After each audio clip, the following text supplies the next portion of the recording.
Okay, well, I had a busy day today. You know, I always say that you should try to have a small garden or something, grow what you can. If you have limited space, grow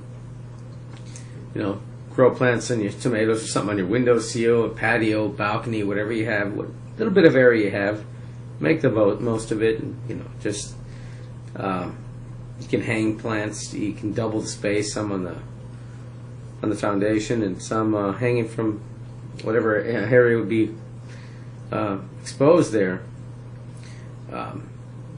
Let's say you're on the first or second floor. Somebody else's patio hangs over yours. You could hang something from the bottom of theirs, which would be your top. But anyway, so I'm kind of achy right now. And then the uncle came over, brought some wine.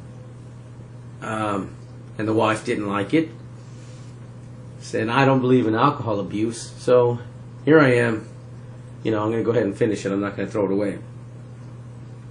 And, of course, got me thinking about the wife a little bit and about a topic for a video. And that's for preppers out there whose wives or significant other, judging by the views, 90% male viewers, so mostly I'm talking to men. And for the 10% women, that's the diamond in the rough, man. Very hard and rare to come by. But anyway, so I'm talking to most guys, so that's the perspective I have, because of course I'm a guy. So what can you do to probably help convince them? And odds are, guys, they're not going to be on board as much as you are. A lot of times, like my wife, she's behind me, but even though she's behind me on this, she leaves most of it up to me. She says, I'll leave it to you, you know what you're doing. But I still teach her a little bit. I have her help me with things. Like, just simply, I had her help me plant some vegetables today. Something like that. And there's two ways to go about this. Yes, you should probably grow some supplies. That way, some food, whatever you do, or you can harvest, whatever you can grow, is something you don't have to buy. It's something you can rely on a little bit here and there. If things get really rough, of course you would have to hide that probably, and people get really desperate. But if it wasn't that bad, you can just leave it out there and pick a little bit. Like I told her, would it be nice to have fresh vegetables to go grab, and you got some herbs or something. If hey honey, go get us a little bit of basil, and I'll get us some fresh oregano. We'll chop it up and we'll use it up in the kitchen today. She likes that idea. She's behind me on prepping, but she likes the idea of having fresh vegetables and fresh herbs to work with. That's one way you can, be kind of creative, ease the blow, I guess, if you want to put it. But you can also bring up topics and slowly change their mind. They're not going to probably be fully on board with you, but they'll see it and understand it a bit more. It took a little bit of time, but my wife is coming around much more than she was before. When we watch the news, if there's a natural disaster, or if there's riots, you see people burning things down and fighting and burning buildings, turning cars over, and just destroying everything around. And it doesn't matter if the shops or cars belong to whoever the hell they're mad about or not. They just destroy it because they can. Well, and no houses yet. It's mainly small small businesses and stuff like that. But, they haven't burned houses down that I'm aware of yet. These riots have been going on here and there. But, that's something to think about. You can just stay inside if something like that happened. And she likes that idea. Like, she sees what's going on in the news. And then when you're like, hey, let's have some stuff here so we don't have to go anywhere in that kind of situation. She's a bit more on board, man. If you see, blizzards and stuff, hurricanes and stuff where people are, you have to either go out there in the elements or, you know, deal with crazy people out there, even though it's not that severe. It's just a, you know, not a shit hit the fan scenario, but a, you know, a pretty bad time to go through, I'd imagine.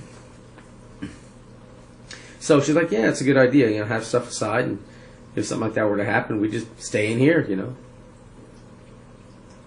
Another way is rising prices.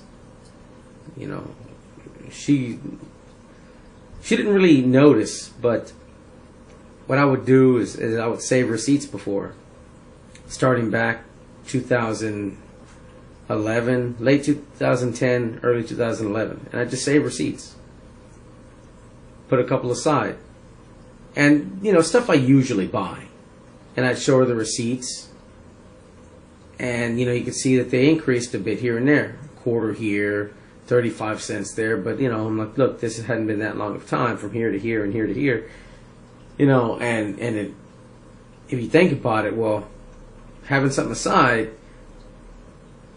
would be a good investment in the long run, stuff you're going to use anyway. I mean, canned stuff lasts for a good while.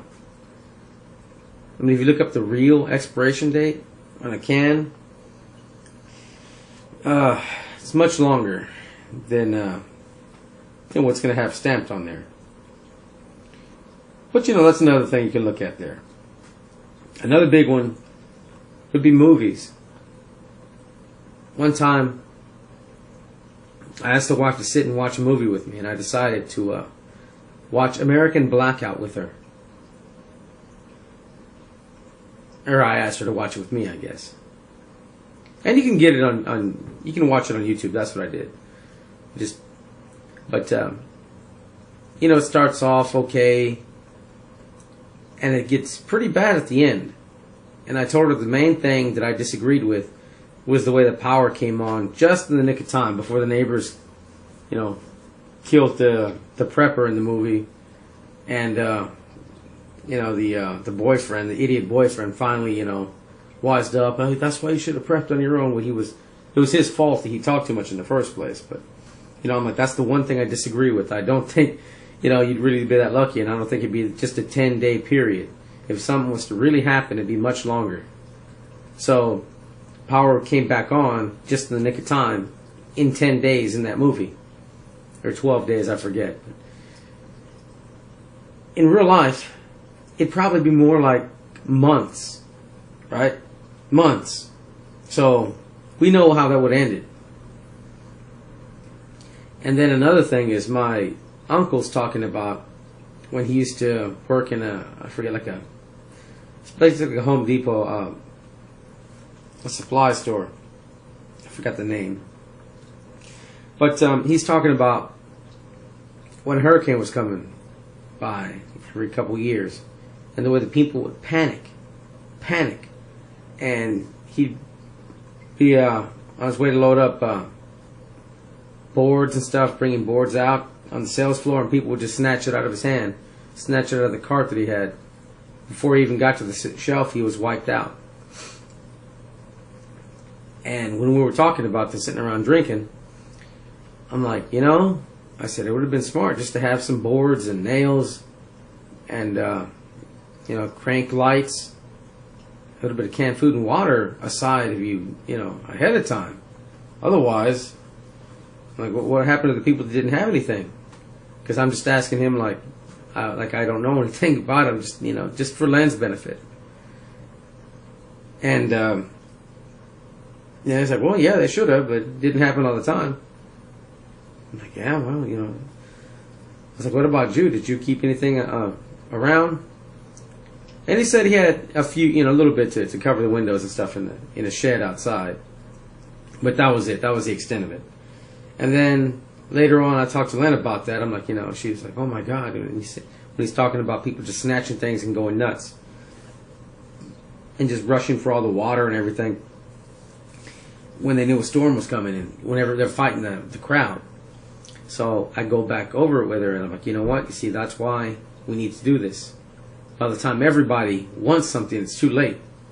And then he was talking about people fighting in the parking lots Like I said, I'm like that. That could be us over food or water. If we don't have anything here, we're that desperate, and we need it. Somebody, you paid for it, and then someone's going to take it. Am I going to let somebody take what my family relies on? No. Because they just freak out. But I have to avoid that whole damn situation by being prepared in the first place. But that's what you can do. Just stories like that. I was very lucky. He talked about that story, and then I fed on that. I fed the fire with this story. He left, and we were talking about it later. She brought it up, like, "Oh, I'd be so scared of that. If I was him." And I reinforce what I'm doing. And the American Blackout movie really phased her, because it really hit home, like what things would be like after a while. I tell her about Katrina. I tell her about things that have happened, the riots, and the Ferguson riots, and LA riots, just the things that happen. And it's one thing to hear it; it's another thing to actually see it, in a way, and hear stories of something that actually happened to, stuff like that happened to. But anyway, just some helpful tips, man. And your lady can't just rely on you. My wife, she's coming around now. I every now and then I don't suffocate her with this stuff, right? I don't overwhelm her. But whenever I have a chance, I reinforce. The reason of why I'm doing this. And she has been picking it up more and more and more. I was making some, I forget if they're called earth buckets or G.O.O.D buckets, the one with the two that you drill a hole through one. But I remember I was making some today, and she's like, "Well, wait, hold on, keep some of those for water," which I've got several for water, and they were just piled up together. So she thought I was taking the ones with water for the bucket, for the G.O.O.D bucket, earth bucket. Which, no, I haven't touched those. These were, this is water I was using to water the plants, but not the stuff I have put aside. But I was very happy about that. Oh, hold on, don't use those. And I didn't bust into the supply, but she was making sure I didn't. But anyway, I hope this helps, man. Maybe you can come up with ideas that would help you get the wife on board, or the girlfriend or significant other, whatever the case may be, or in some cases, the husband or boyfriend. Reinforce that, man. You can't do it alone, and nobody can rely on you only. What happens if something happens to you, right? Especially if you have kids. Anyway, just something to think about, guys. Let me finish this here. Because the wife don't want to. I'll go ahead. I'm kind of achy today, too. After all that. Y'all have a good one.